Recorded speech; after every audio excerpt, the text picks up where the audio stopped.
IMF plan पर रजामंद। Executive board इजलास आज पाकिस्तान एजेंडे में शामिल। पाकिस्तान और IMF के दरमियान एक्सटर्नल फाइनेंसिंग का मामला गुज़श्ता रोज़ तय पाया। IMF ने अब फाइनेंसिंग फंड के प्लान की मंजूरी दे दी है। इस तरह IMF बोर्ड मीटिंग से पहले एक और शर्त पूरी होगी। IMF ने 12 जुलाई आज इजलास एजेंडे में पाकिस्तान के शामिल होने की तस्दीक भी कर दी। वजारत ख़जाना के मुताबिक IMF ने वजारत ख़जाना के भेजे गए 8.2 अरब डॉलर की फाइनेंसिंग गैप का मंसूबा मान लिया। ज़राए के मुताबिक IMF आलमी बैंक, एशियन डेवलपमेंट बैंक, चीन, सऊदीया और UAE से फाइनेंसिंग हासिल की जाएगी, जबकि रवां माली साल के दौरान चीन से 3.5 अरब डॉलर की फाइनेंसिंग का इंतज़ाम किया जाएगा। वजारत ख़जाना के प्लान के मुताबिक सऊदी अरब से 2 अरब डॉलर और UAE से 1 अरब डॉलर की फाइनेंसिंग हासिल की जाएगी। एशियाई तरक्याती बैंक से 50 करोड़ डॉलर की फाइनेंसिंग और आलमी बैंक से 50 करोड़ डॉलर की फाइनेंसिंग हासिल की जाएगी। भाटी गेट आतिशज़दगी का वाक़या, पुलिस की इब्तदाई तहक़ीक़ात रिपोर्ट तैयार।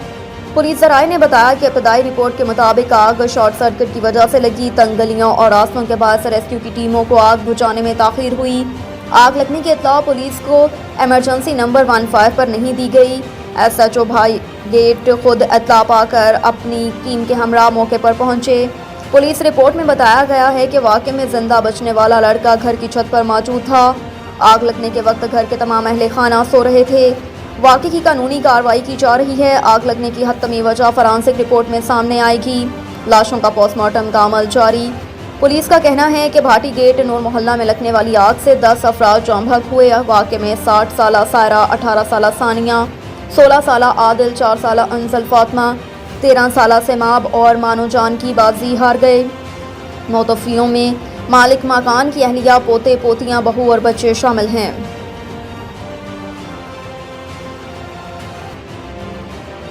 तोशाखाना केस, चेयरमैन PTI की हाजिरी से इस्तिस्ना की आखिरी बार दरख्वास्त मंजूर।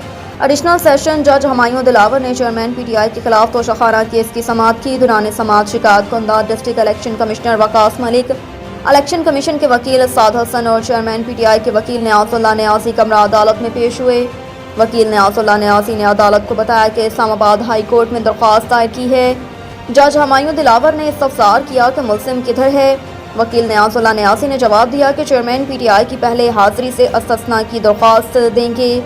वकील साद हसन ने कहा कि तोशाखाना केस के दोनों गवाह अदालत में शहादत के लिए पहुंच चुके हैं। जज हुमायूं दिलावर ने चेयरमैन PTI के वकील से कहा कि आप क्रिमिनल वकील हैं, 7 माह से केस अल्तवा का शिकार है।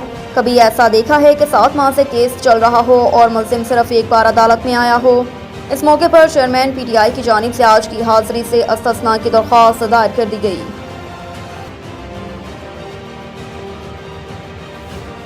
जावेद लतीफ़ का कहना है, रियासत के मुखालफिन का ऐसा इबरतनाक इंजाम करेंगे कि दुनिया याद रखेगी। इस्लामाबाद में प्रेस कॉन्फ्रेंस करते हुए जावेद लतीफ़ ने कहा कि पाकिस्तान तहरीक इंसाफ PTI को बैरून मुल्क में अरबों रुपए की फंडिंग हुई।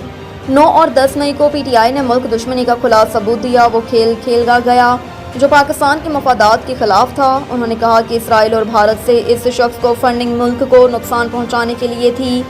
रियासत के खिलाफ साजिश करने वालों को सजा मिलनी चाहिए। जावेद लतीफ़ का कहना है कि फॉरेन फंडिंग केस 11 साल से आज तक फैसले से बचा हुआ है। अगर इस केस का नतीजा सामने आने दिया जाता तो कौम को पता चल जाता। मुस्लिम लीग नून के रहनुमा का कहना है कि आज इसराइल 9 और 10 मई के मरकज़ी मुल्ज़िम को बचाने की बात करता है। हमें कोई बता दे कि हमारी रियासत पर हमला करना जुर्म है या नहीं। जब उनकी रियासतों में ऐसा जुर्म होता हो तो क्या इंसानी हकूक़ की आड़ में दूसरी रियासतें भी उनको बचाने की कोशिश करती हैं?